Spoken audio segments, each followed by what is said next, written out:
Recently, the approved oncology treatments cost around $10,000 per month, as opposed to only $5,000 per month a decade earlier.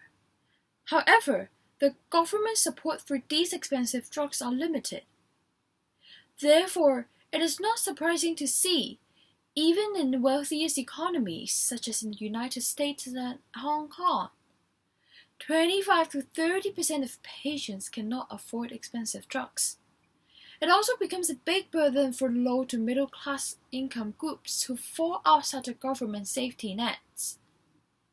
And for young people, they are particularly vulnerable as they have very limited resources.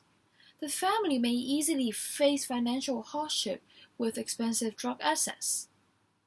While in Hong Kong, there are around 1,000 new cases every year for cancer patients who are below 30 years old.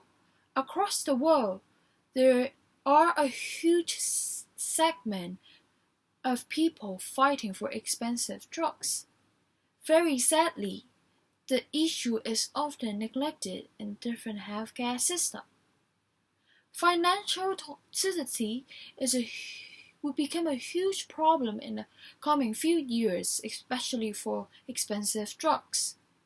Therefore, we as a group of volunteers in Hong Kong are championing a new form of mutual health care scheme to redefine pooling so as to make protection available for everyone, including the young people.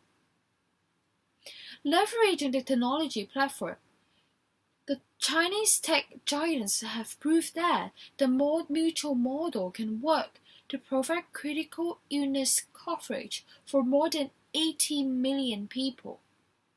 We are exploring this in Hong Kong for our next generation. We believe that it is a new form of universal health care coverage, not necessarily rolled out by the government. No one should be left behind for expensive drugs. As for our foundation, WeCareBill is a non-profit organization that uses technologies to empower cancer patients in their treatment journeys.